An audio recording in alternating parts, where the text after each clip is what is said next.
Hello बच्चों, कैसे हैं आप लोग। और बेटा देखिए, जैसा कि हम बता सकते हैं आपको CUET के एग्ज़ामिनेशन के रिलेटेड हम वेरी इंपॉर्टेंट क्वेश्चन की सीरीज़ में क्वेश्चंस कर रहे हैं।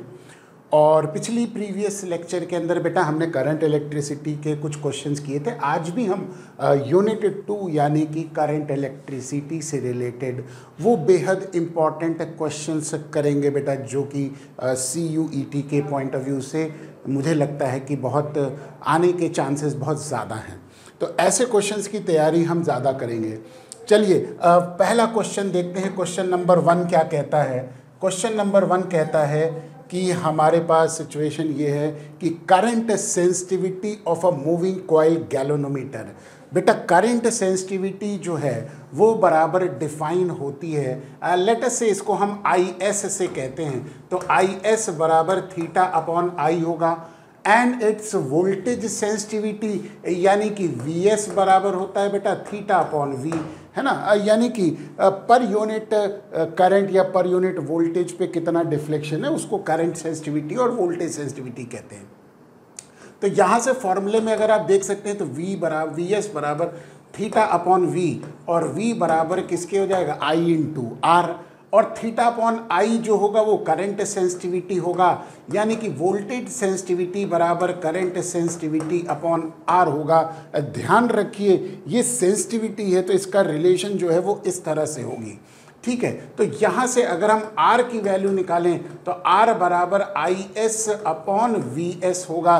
ध्यान रखिए V is equal to IR नहीं कर दीजिएगा, है ना। तो IS यानी कि करंट सेंसिटिविटी अब हमारे पास गिवन है ना। करंट सेंसिटिविटी गिवन है कितना बेटा 5 डिवीजन पर मिली एम्पेयर। तो यानी कि ये हो जाएगा 5000 डिवीजन पर एम्पेयर, है ना बेटा। पर मिली एम्पेयर गिवन है तो पर एम्पेयर के टर्म्स में कितना हो जाएगा 5000 डिवीजन्स पर एम्पेयर हो जाएगा। और VS की वैल्यू हो गई 20 डिवीजन्स पर वोल्ट। तो R की वैल्यू ये आ जाएगी, ये हम कैलकुलेट कर लेंगे 250 ओम्स आ जाएगा हमारे पास। ये लाल डब्बे में इस आंसर को डाल दिया, वाह वाह, है ना। तो इस तरह से करके ये क्वेश्चन को करेंगे बेटा। इसमें ये चीज़ों को ध्यान रखिए कि करंट सेंसिटिविटी और वोल्टेज सेंसिटिविटी का फॉर्मूला आपको बेटा याद होना चाहिए। बहुत सिंपल फॉर्मूला है, याद करना कोई बहुत चैलेंजिंग टास्क नहीं है। चलिए नेक्स्ट क्वेश्चन करते हैं। क्वेश्चन नंबर 2 क्या कहता है। A charged particle having drift velocity. बेटा देखो ड्रिफ्ट वेलोसिटी VD गिवन है, कितना गिवन है 7.5 इंटू 10 की पावर -4 मीटर पर सेकेंड गिवन है।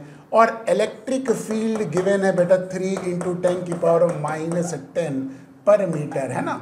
वोल्ट पर मीटर होता है एक्चुअली में, ठीक है। इट हैज़ दी मोबिलिटी, इसको हम करेक्ट कर लेंगे, वोल्ट पर मीटर ज़्यादा सही रहेगा क्योंकि क्वेश्चन में कहीं कुछ है ना। तो मोबिलिटी निकालना है तो mobility is equal to drift velocity per unit electric field as per the definition of mobility, यही है। अब बेटा सीधे सीधे दोनों वैल्यूज गिवन है, बस हमको क्या करना है कैलकुलेट करना है। तो 7.5 इंटू 10 की पावर -4 अपॉन 3 इंटू 10 की पावर -10 हो जाएगा, है ना।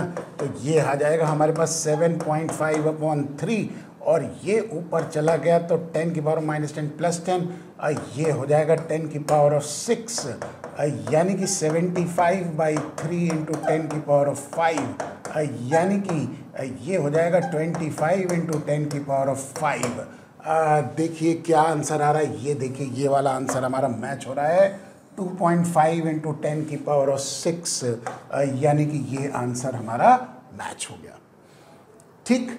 इस तरह से करके ये क्वेश्चन कर लिए, बहुत इजी है। बस ये थोड़ा सा फॉर्मूला ये वाला याद रखिएगा, drift velocity per unit electric field का फॉर्मूला क्या है। चलिए नेक्स्ट क्वेश्चन करते हैं। अगला क्वेश्चन क्या कहता है, आइए इसको समझते हैं।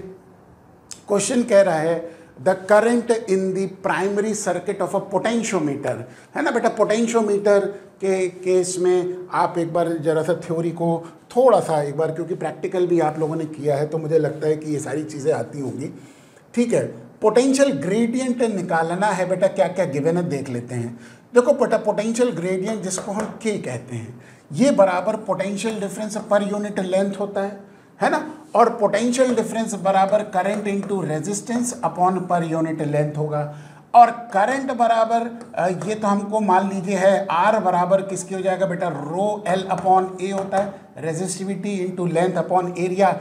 अब लेंथ और लेंथ यहाँ पे कैंसिल हो गया, यानी कि पोटेंशियल ग्रेडियंट का simplified formula I rho by a है। आई की वैल्यू गिवन है बेटा 0.2 एम्पियर गिवन है, ये हमारे पास गिवन है। स्पेसिफिक रेजिस्टेंस गिवन है बेटा 4 इंटू 10 की पावर ऑफ -7 गिवन है, 4 इंटू 10 की पावर ऑफ -7 ये गिवन है स्पेसिफिक रेजिस्टेंस, है ना। और एरिया ये भी देखो मीटर स्क्वायर में ही गिवन है, तो कोई डायरेक्टली कन्वर्जन की भी ज़रूरत नहीं है, और इसको हम आसानी से निकाल लेंगे। 10 की पावर ऑफ -7 हो गया। अब देखो 10 की पावर -7 ऊपर नीचे कैंसिल हो गया, ऊपर बचा बेटा 0.8, 4 इंटू 0.2 और नीचे 8 हो गया, यानी कि ये हो जाएगा 0.1, है ना, वोल्ट पर मीटर। और ये मेरा आंसर यहाँ चमक रहा है, लाल डब्बे में डाल दिया। ठीक है, ऐसे करके क्वेश्चन करेंगे। तो कई बार क्या है कि क्वेश्चन के अंदर बेटा बेसिक डेरिवेशन करके, है ना, अब ये देखो बेसिक रिलेशनशिप है, definition of the potential gradient है, और उसमें सिंपल हमने वोल्टेज और रेजिस्टेंस की चीज़ों को पुट करके बस ये फॉर्मूला एक छोटा सा एक डेराइव कर लिया। चलिए नेक्स्ट क्वेश्चन करते हैं। क्वेश्चन नंबर 4 क्या कहता है, drift speed of electron when 1.5 ampere current. तो देखो बेटा क्या क्या गिवन है, लिख लेते हैं।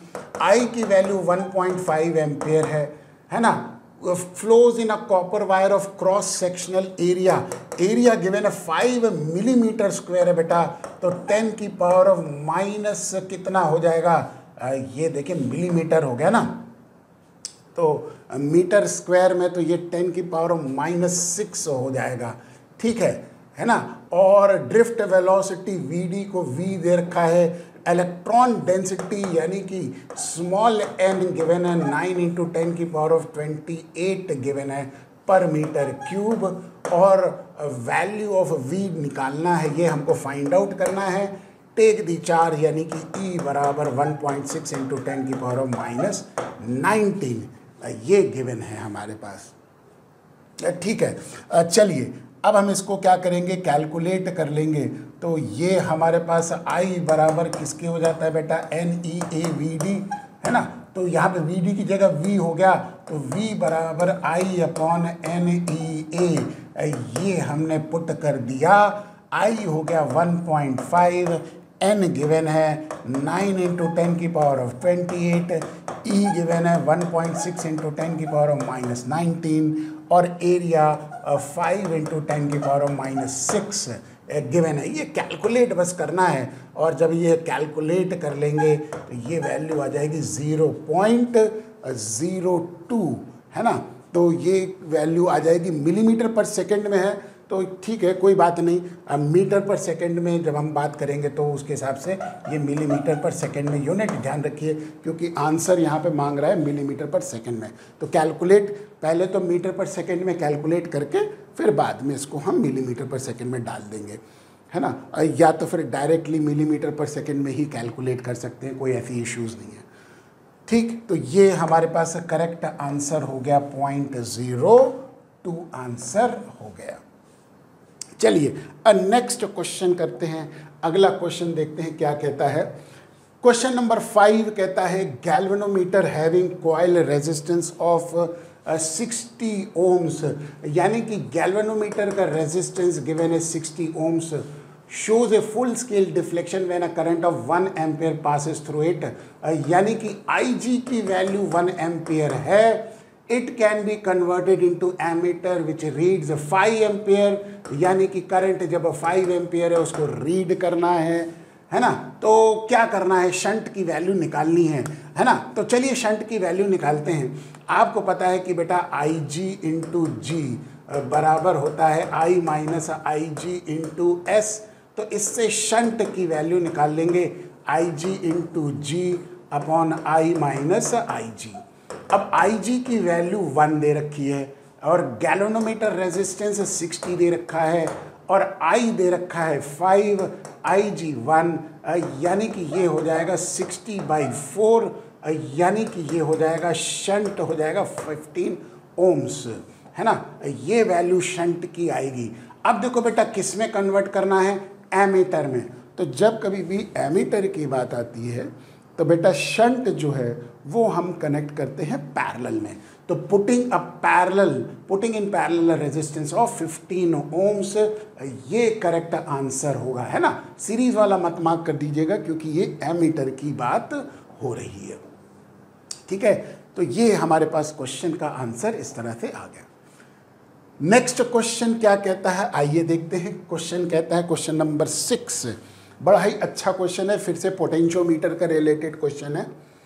अ potentiometer circuit has been set up for finding the internal resistance of a given cell. देखो बेटा internal resistance of a cell का फॉर्मूला है L1/L2 - 1 × R, है ना। जहाँ पे L1 जो है वो balancing length in the open circuit और L2 क्या हो गया, बैलेंसिंग लेंथ जब रेजिस्टेंस R लगाया हुआ है, ठीक। तो ये हमने रेजिस्टेंस, इंटरनल रेजिस्टेंस का फॉर्मूला हम लोगों ने सीखा होगा बेटा। ये प्रैक्टिकल भी आप लोगों ने 12th में किया है पोटेंशियोमीटर का, है ना। 2 प्रैक्टिकल होते हैं, एक तो comparison of the EMF of the 2 cell और एक to find out the internal resistance of the cell, उसमें ये फॉर्मूला था, ठीक है। तो अब यहाँ पे देखते हैं क्या क्या चीज़ें गिवन है और L1 और L2 की वैल्यू को हम अकॉर्डिंगली पुट कर देंगे, है ना। Has been set up for finding internal resistance of a given cell. The main battery used across the potentiometer wire has an EMF of 2 volt, ठीक है, and a negligible internal resistance. The potentiometer wire itself is 4 meter long. इनकी कोई आवश्यकता नहीं है, हमको L1 और L2 पता करना है। When a resistance R is connected across the given cell has a value of infinity, यानी कि L1, है ना, और L2 के लिए कब हो जाएगा, जब R की वैल्यू 9.5 हो गई। ये देखिए गिवन है balancing length on the potentiometer is find as 3 meter, यानी कि L1 हमको 3 मीटर गिवन है और L2 2.85 गिवन है ना बेटा।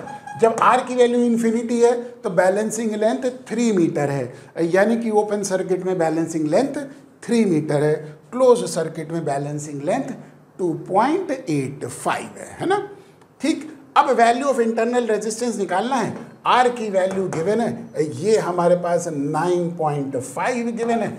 बस अब हमको क्या करना है, सिर्फ कैलकुलेट करना है बेटा, है ना। तो वैल्यूज़ को बस डाल देंगे और इसको हम कैलकुलेट कर लेंगे। तो R बराबर L1 यानी कि 3/L2 यानी कि 2.85 -1 × R यानी कि 9.5। ये कैलकुलेट करेंगे तो बेटा ये लगभग 0.5 ओम्स आएगा। एक्चुअली में 0.499 आएगा, लेकिन हम 0.5 को करेक्ट आंसर मान के चलेंगे, ठीक है। तो ये हमारे पास नियरेस्ट आंसर जो करेक्ट होगा, ठीक। तो 0.5 ओम्स का आंसर आ जाएगा, आंसर नंबर 3। चलिए नेक्स्ट क्वेश्चन करते हैं। नेक्स्ट क्वेश्चन क्या है, क्वेश्चन पढ़ते हैं। Across a metallic conductor of non-uniform cross section, a constant potential difference is applied. Non-uniform cross section मतलब बेटा ये कुछ ऐसे करके क्रॉस सेक्शनल है ना। नॉन यूनिफॉर्म शुरू में कम है, बाद में ज़्यादा है, या शुरू में ज़्यादा है, बाद में कम है। The quantity which remains constant. देखो बेटा जब कभी भी इस तरह की चीज़ को सेल से कनेक्ट करोगे तो आप लॉजिकली बताओ इसके थ्रू जाने वाला करंट ही तो सेम होगा ना बेटा, क्योंकि रेजिस्टेंस तो फिक्स हो गया। तो वो रेजिस्टेंस, वोल्टेज अपॉन रेजिस्टेंस, ये हो जाएगा हमारे पास करंट, तो वो तो फिक्स हो गया। तो इस कंडीशन में आंसर जो होगा वो करंट होगा, ये कांस्टेंट रहेगा, है ना।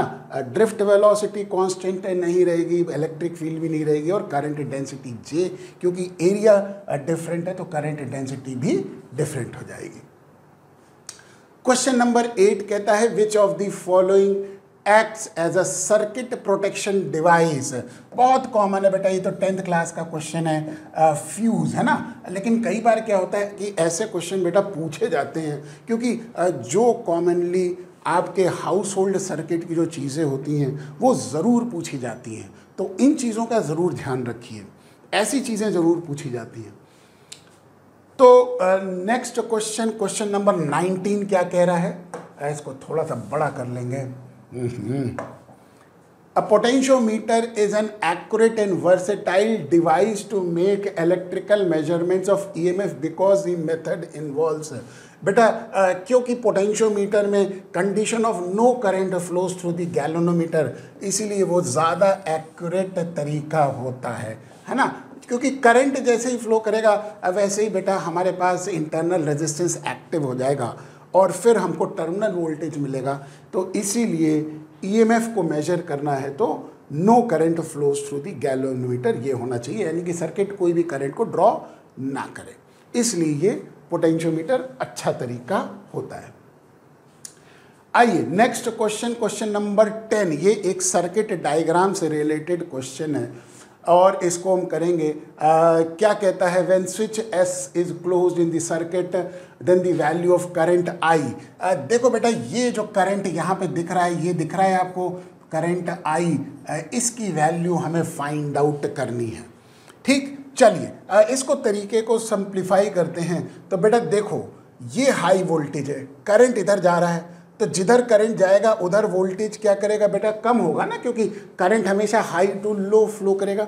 ठीक, और इधर जाने वाला करंट हमारे पास लेटेस्ट से मान लेते हैं ये I1 हो गया और इधर से ये करंट हमारे पास I2 हो गया।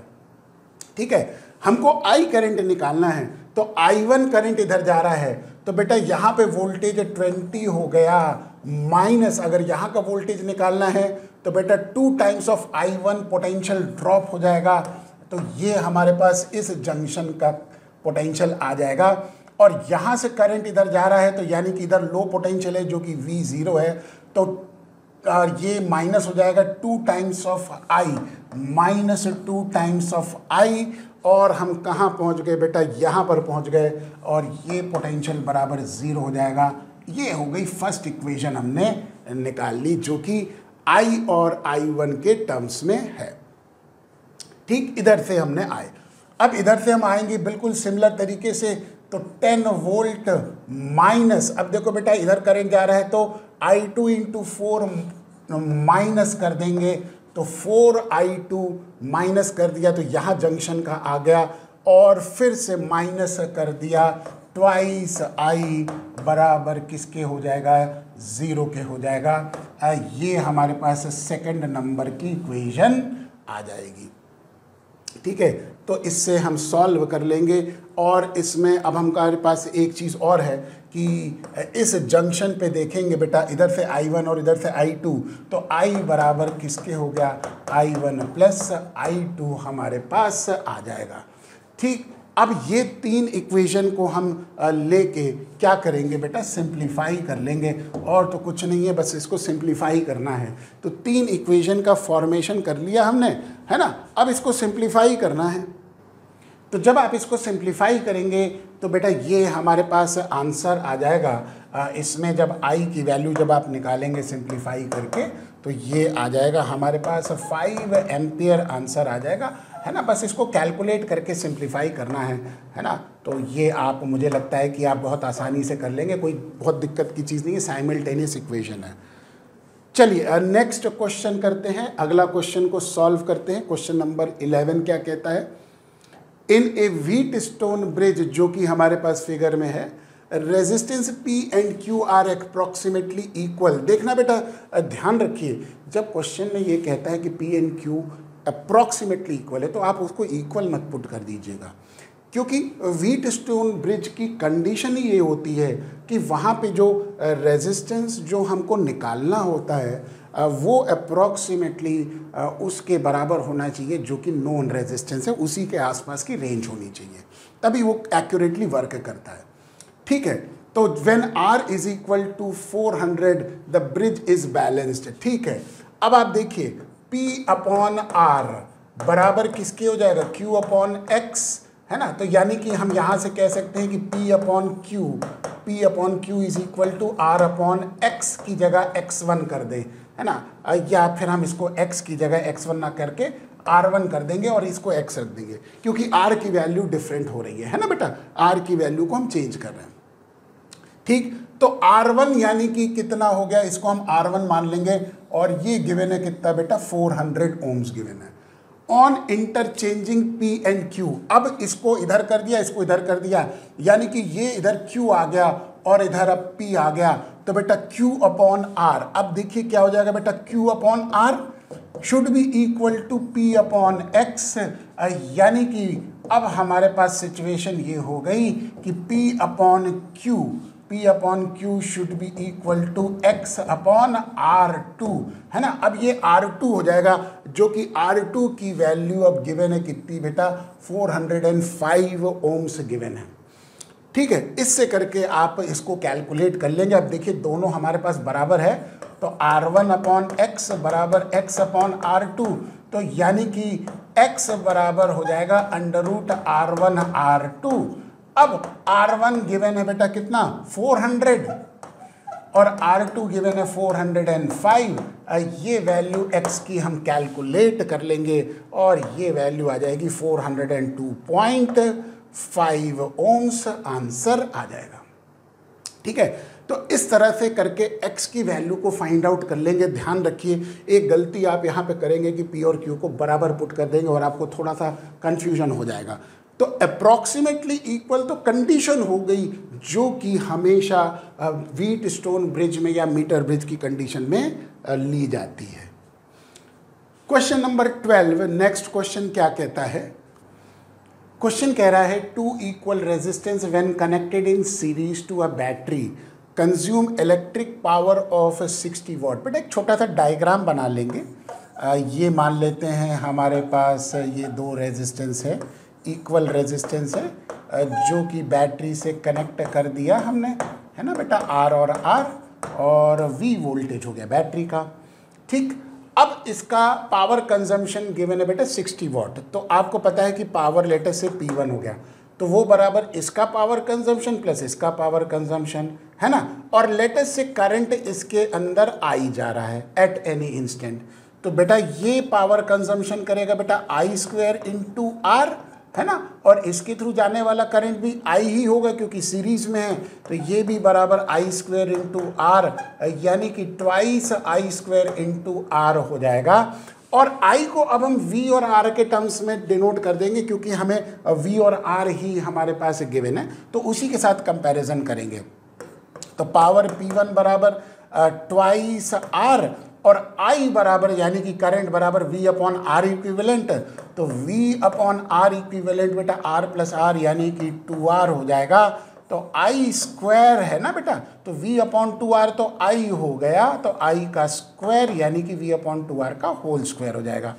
ये आ जाएगा V² अपॉन 2R, जो कि power consumption in first case हो गया, है ना।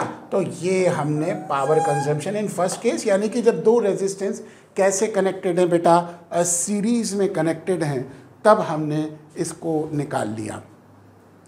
अब क्वेश्चन ये कह रहा है कि if these resistance are now connected in parallel combination to the same battery, यानी कि V और R सेम है, बस फर्क ये है कि अब वो कैसे कनेक्टेड हो गए बेटा, पैरेलल में कनेक्ट हो गए। तो ये R और ये R पैरेलल में कनेक्ट हो गए विद द सेम बैटरी, है ना। तो ये हमारे पास कंडीशन आ गई।